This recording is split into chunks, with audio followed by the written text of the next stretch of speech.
നമ്മളൊക്കെ വെളിച്ചത്തിലൂടെ നടന്നാലും ചിലപ്പോൾ വഴി തെറ്റിയേക്കാം, വീണുപോയെന്നും വരാം.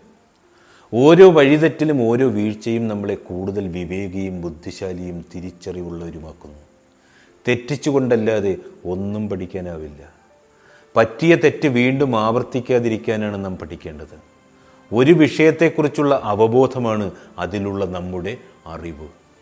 അറിവിലുള്ള നമ്മുടെ നിസ്സഹായതയെ ചൂഷണം ചെയ്യലാണെന്ന് പലയിടത്തും നടക്കുന്നത്.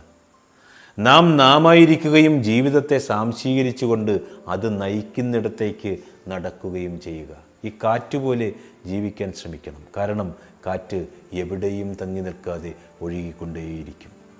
കെട്ടിക്കിടക്കുന്നതൊക്കെ കെട്ടുപോകുമെന്നും ഒഴുകിക്കൊണ്ടിരിക്കുന്നത് എപ്പോഴും നവീകരിക്കപ്പെടുകയും ചെയ്യുമെന്നും നമുക്കറിയാം.